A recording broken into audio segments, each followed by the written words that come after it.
Hello, everybody. Today we're going to be doing our daily bread from September 2020, and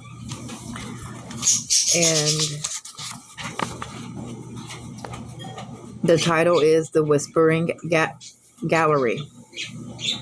It wants us to read Psalms 18, 1 through 6. Will love thee, O Lord, my strength. The Lord is my rock and my fortress and my deliverer, my God, my strength, in whom I will trust, my buckler, and the horn of my salvation, and my high tower. I will call upon the Lord, who is worthy to be praised. So shall I be saved from mine enemies. The sorrow of death compassed me, and the floods of the ungodly men made me afraid. The sorrows of hell compassioned me about. The snares of death prevented me. In my distress, I called upon the Lord and cried unto my God. He heard my voice out of his temple, and my cry came before him, even into his ears. And then they want us to read Psalms 18, 16 through 19. He sent from above. He took me. He drew me out of many waters. He delivered me from my strong enemy and them which hated me, for they were too strong for me. They prevented me in the day of the calamity, but the Lord was my stay. He brought me forth also into a large place. He delivered me because he delighted in me. And that was from the King James Version, just for reference. The Whispering Gallery.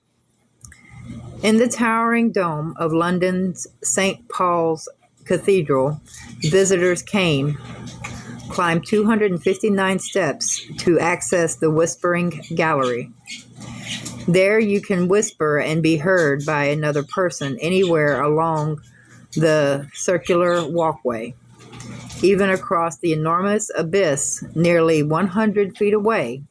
Engineers explain this anomaly as a result of the spherical shape of the dome and the low intensity sound waves of a whisper. How we long to be confident that God hears our agonized whispers. The Psalms are filled with testimonies that he hears us, our cries, prayers, and whispers.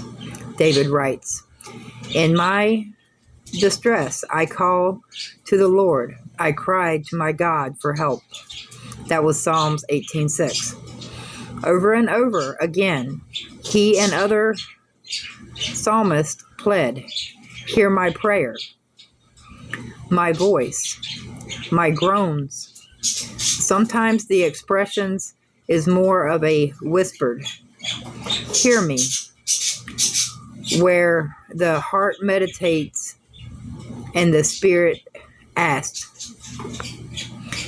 In answer to these pleas, the psalmists, like David in Psalm 18:6, reveal that God is listening. From his temple he heard my voice. My cry came before him into his ears.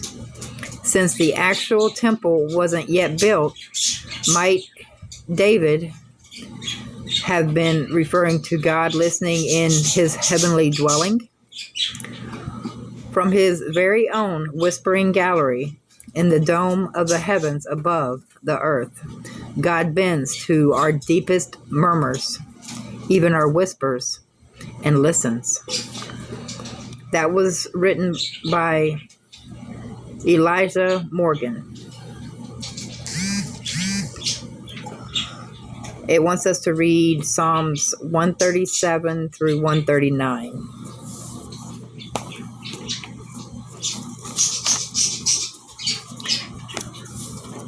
And this is the King James Version. Psalms 137. By the rivers of Babylonian, there we sat down. We wept when we remembered Zion. We hanged our harps upon the willows in the midst thereof. For there they that carried us away captive required of us a song, and they that wasted us required of us mirth, saying, Sing us one of the songs of Zion. How shall we sing the Lord's song in a strange land? If I forgot thee, O Jerusalem, let my right hand forget her cunning. If I do not remember thee, let my tongue cleave to the roof of my mouth. If I prefer not Jerusalem above my chief joy, remember, O Lord, the children of Edom in the day of Jerusalem, who said, Razz it, even to the foundation thereof. O daughter of Babylon, who art to be destroyed, happy shall he be, the rewarded thee as thou hast served us. Happy shall he be that talketh and dazeth thy little ones against the stones. I will praise thee with my whole heart. Before the gods will I sing praise unto thee.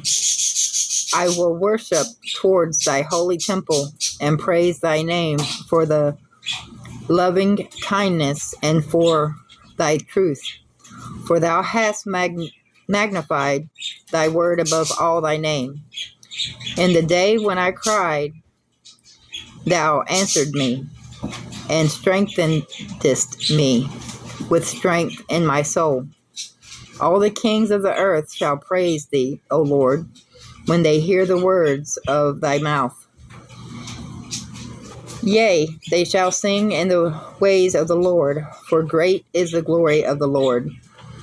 Though the Lord be high, yet hath he respect unto the lowly, but the proud he knoweth afar off.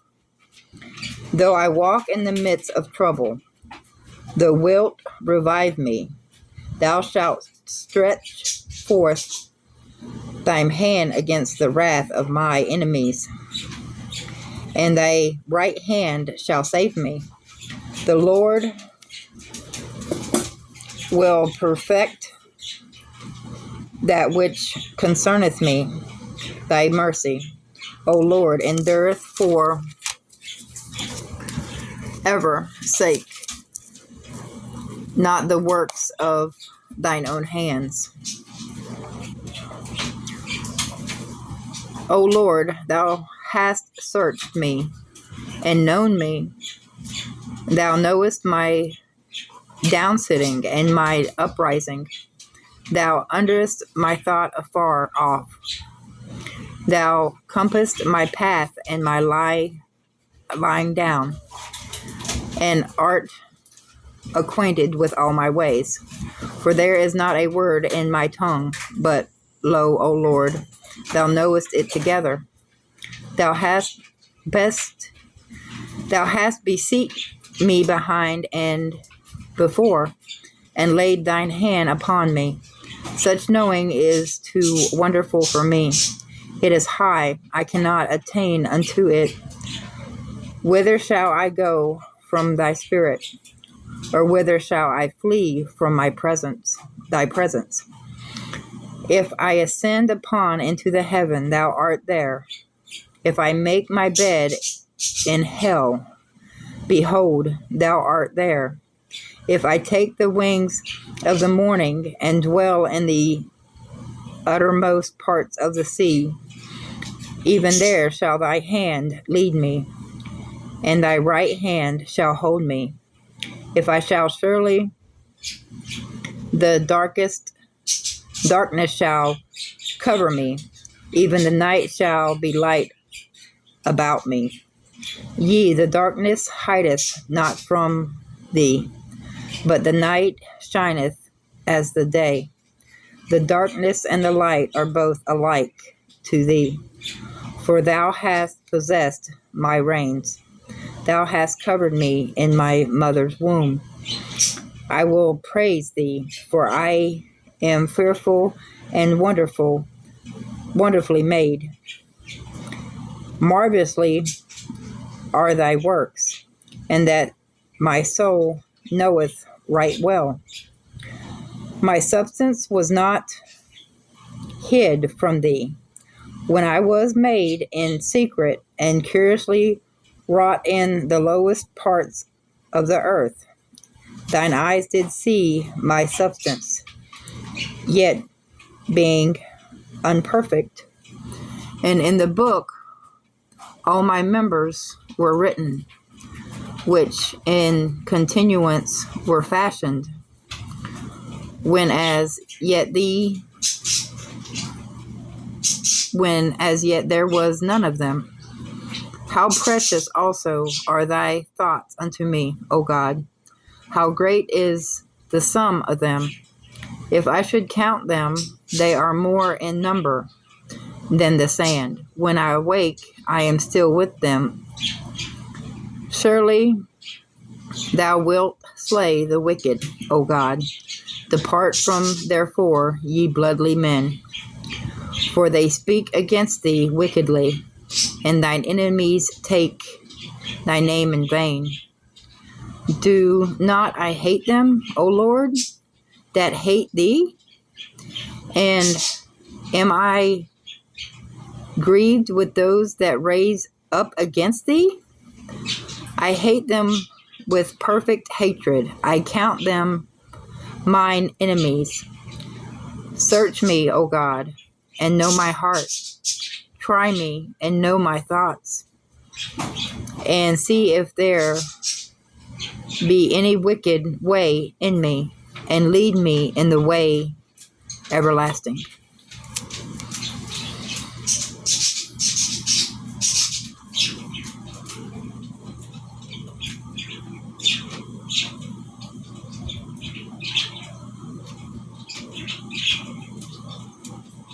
Sometimes we just got to take a moment to really think about what we read or what we hear, because it's amazing, and it can be overwhelming at times. The next one is 1 Corinthians chapter 13.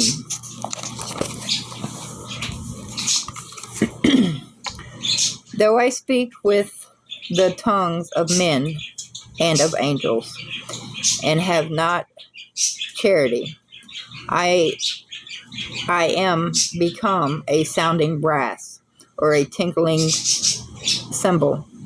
And though I have the gift of prophecy, and understanding all mysteries and all knowledge, and I have all faith, so that I could remove mountains, and have not charity, I am nothing. And though I bestow all my goods to feed the poor, and though I give my body to be burned, and have not charity, it profiteth me nothing. Charity suffereth long, and is kind. Charity envieth not. Charity vaunteth not itself, is not puffed up, doth not behave itself unseemly, seeketh not her own, is not easily provoked, thinketh no evil, rejoice not in iniquity, but rejoice in the truth, beareth all things, believeth all things, hopeth all things, endureth all things. Charity never faileth. But whether there be prophecies, they shall fail. Whether there be tongues, they shall cease. Whether there be knowledge, it shall vanish away. For we know in part, and we prophesy in part. But when that which is perfect is come, then that which is in part shall be done away. When I was a child, I spake as a child. I understood as a child. I thought as a child. But when I became a man, I put away childish things. For now we see through a glass, darkly. But then, face to face, now I know in part. But then shall I know even as also I am known.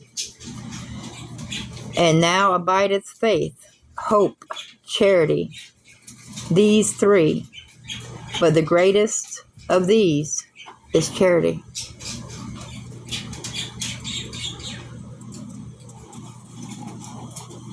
When I read that,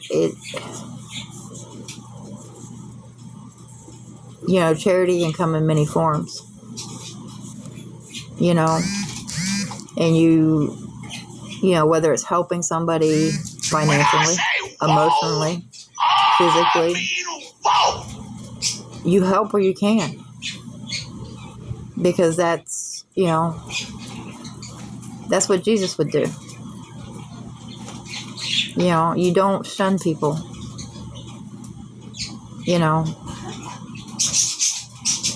And that's where faith really comes in. Okay, our questions for today is, what do you long to whisper to God today?